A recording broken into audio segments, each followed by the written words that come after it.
안녕하십니까. 저는 블록체인 전문 투자사 해시드에서 법무를 총괄하고 있는 강병진입니다.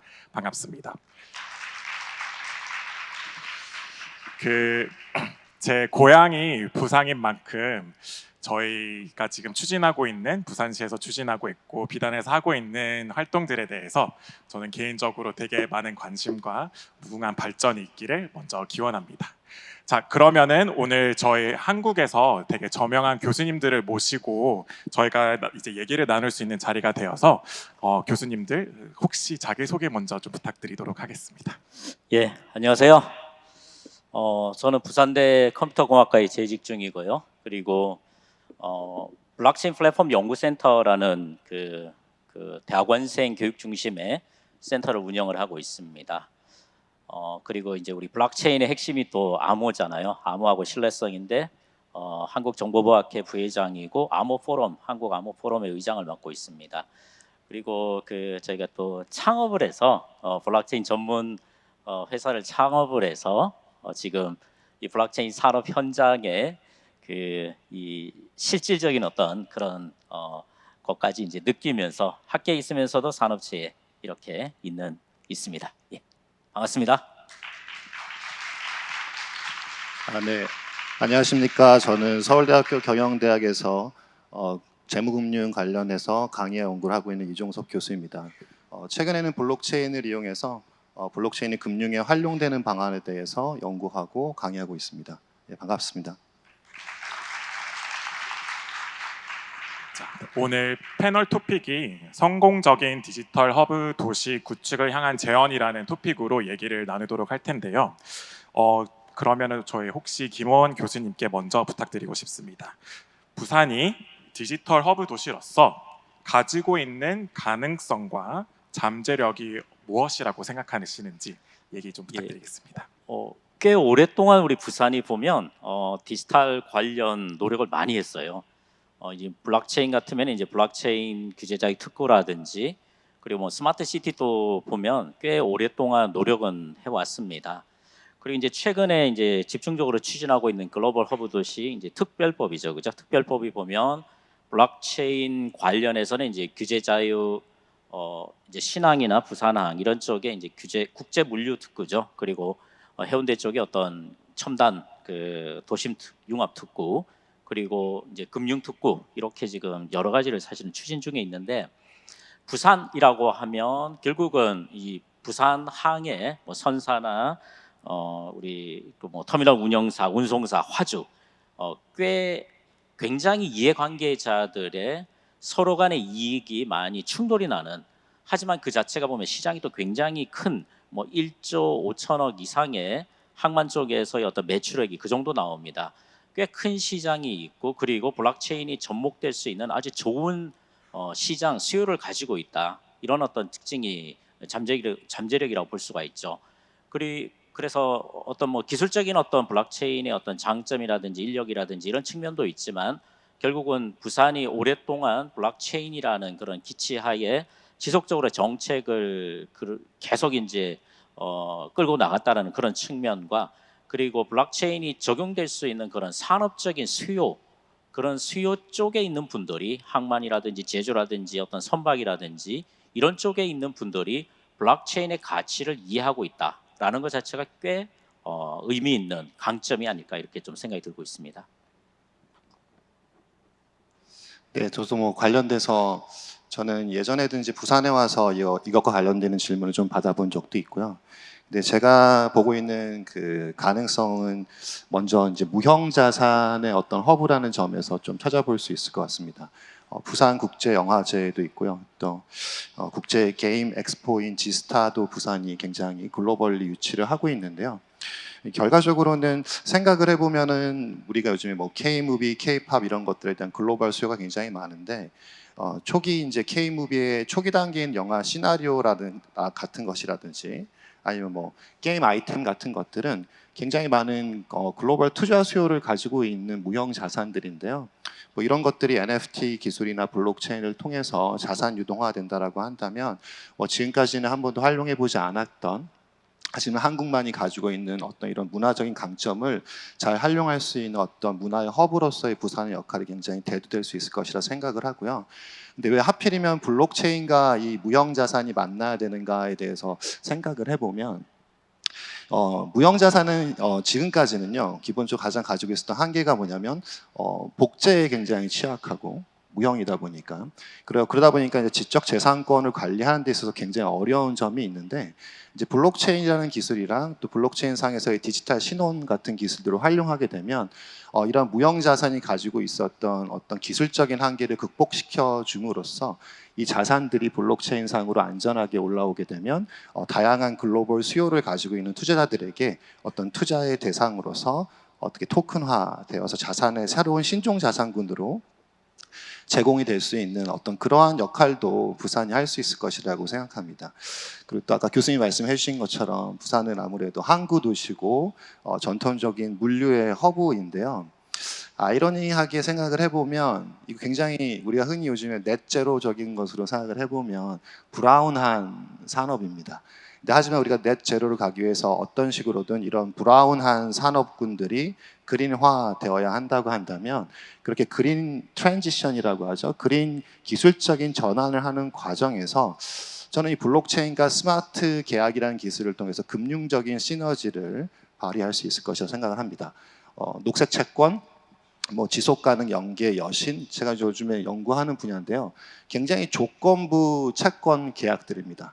그러다 보니까 스마트 컨트랙을 이용해서 이 조건부 계약을 실현하고 블록체인 상에서 어떻게 보면은 아무 문제 없이 잘 그 계약을 체결해 나가게 집행해 나가게 되면 이런 부분에서 전통적인 브라운 사업이 산업군이 그린화되는 과정에서 생기는 다양한 금융 상품의 기회들을 부산이 누리고 제공해 줄 수 있을 것이 생각을 하고요.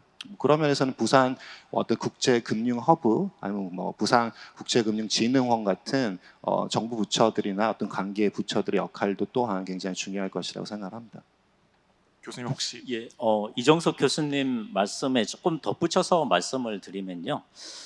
결국 그런 것 같습니다. 금방 이제 항만이라는 게 굉장히 전통 산업 중에서 굉장히 오래된 그런 어떤 산업이죠. 근데 이런 제가 말씀드린 것처럼 이런 전통적인 산업에서 이미 탄소 배출권이라든지 탄소 저감 이슈라든지 넷제로의 개념들 그 항만 도메인에 있는 분들이 바로 그런 어떤 수요를 강력하게 제기를 하고 있다는 거죠. 그래서 이제 우리 블록체인이라고 하면 크게 토큰과 그리고 전통적인 어떤 서비스 이렇게 볼 수 있는데 일단은 토큰은 당연히 REC 거래라든지 탄소 배출권 거래라든지 이런 개념으로 커버가 되고 그리고 이 전통적인 산업에서도 이제 블록체인 기반을 통해서 이 블록체인 서비스에 대한 수요가 있다라는 거죠. 그래서 실제 보면 현재 우리 부산항만공사에서 부산 신항과 북항 10개 터미널이 있습니다. 그 10개 터미널에 들어오는 모든 컨테이너가 사실 블록체인 플랫폼을 통해서 유통이 된다. 이렇게 보시면 됩니다. 이미 개발이 돼서 운용이 되고 있는 그런 상황이라고 보시면 되겠습니다. 어떻게 보면 블록체인이라는 기술을 통해서 저희가 가지고 있는 이런 항만 전통 산업 그리고 이제 더 나아가서는 무형 자산 그리고 이제 환경 ESG까지도 갈 수 있는 기술이 연결고리가 생기면 정말 좋겠다는 생각이 들었습니다. 자, 그러면은 이제 부산시가 이제 디지털 글로벌 허브가 되기 위해서 저희가 극복해야 되는 부분이 있다면은 어떤 부분들이 있을지 교수님 이종석 교수님 먼저 좀 부탁드리도록 하겠습니다.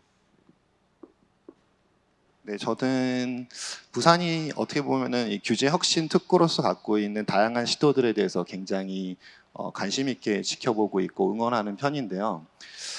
저는 부산이 하지만 이 문제를 실행해 감에 있어서 이런 로컬한 시도를 하지만 글로벌한 비전을 절대 잊지 않아야 한다고 꼭 말씀드리고 싶습니다.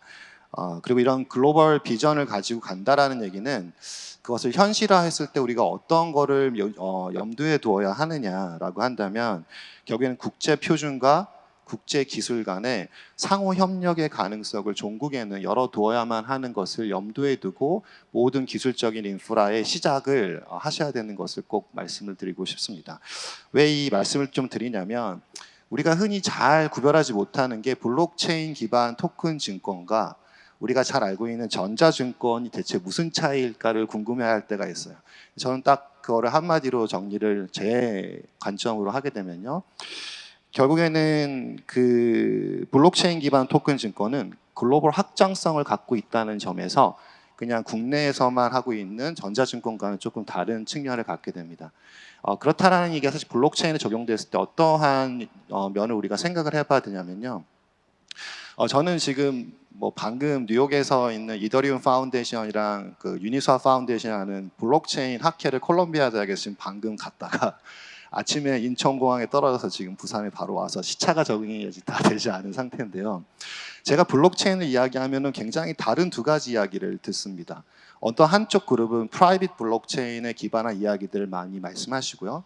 제가 지금 학회에서 듣고 왔었던 부분들은 우리 개방형 퍼블릭 블록체인에 생기는 기술적인 문제들을 많이 듣고 왔습니다. 근데 시작은 분명히 프라이빗한 블록체인으로 시작을 하더라도 결국에는 블록체인이 가지고 있는 글로벌 확장성이라는 것을 종국에 간다라고 한다면 각 국가 간의 어떤 기술적인 병합성, 어떤 상호 협력의 가능성을 가지고 있는 기술 표준을 염두에 두고 기술 개발이 되지 않으면 기술적으로 고립될 수 있는 상황을 저는 맞닥뜨릴 것이라 생각을 하고요.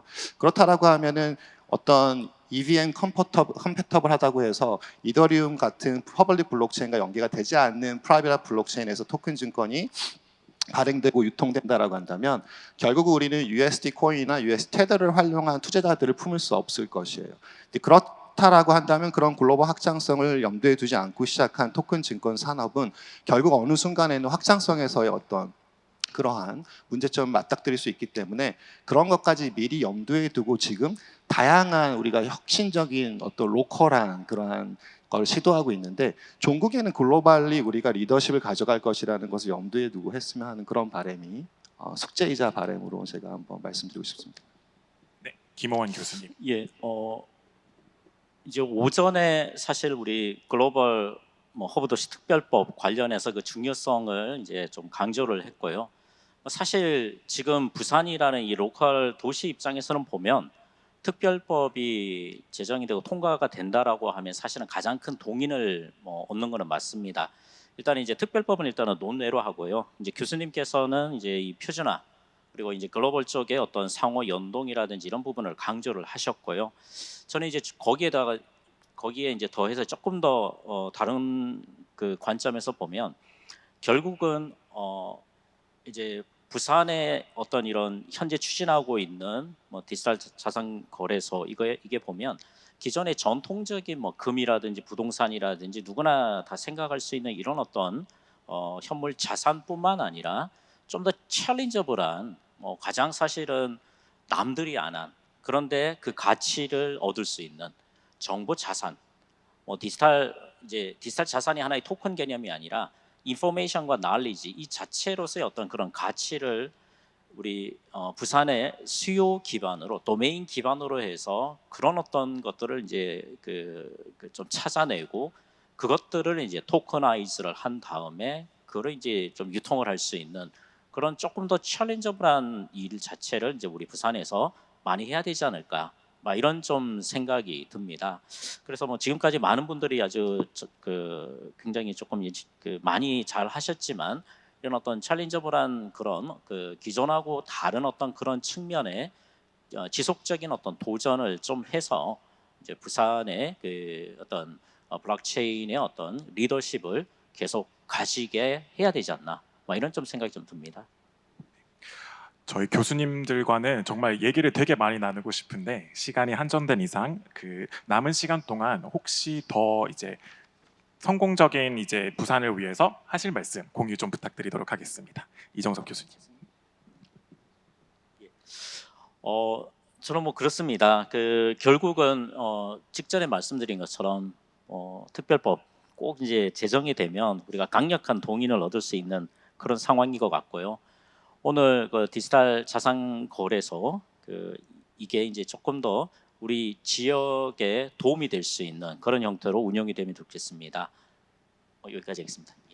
예, 저도 이렇게 여러 글로벌한 그 도시들을 보게 되면 뉴욕이나 홍콩이나 굉장히 좀 어떤 규제적으로 금융적으로 좀 자유로울 수 있고 그런 부분에서 생기는 기회들을 여러 가지 시도를 통해서 정부 당국이랑 소통하면서 조금 더 전통 사업가의 접점을 만들어가면서 제도권화시키려는 노력을 하는 것 같습니다. 부산이 굉장히 새로운 상품들을 시도하고 그와 동시에 그 상품들을 저장하는 어떤 기술적인 인프라로서의 블록체인도 같이 기술적으로 선도할 수 있는 그 두 가지 토끼를 다 잡을 수 있다라고 한다면 분명 오늘 이런 자리들이 굉장히 의미 있는 결과로 이어질 수 있지 않을까라고 생각해 봅니다. 네, 여러분 그러면 김호원 교수님 그리고 이종섭 교수님을 위해서 박수 한 번 더 부탁드리도록 하겠습니다.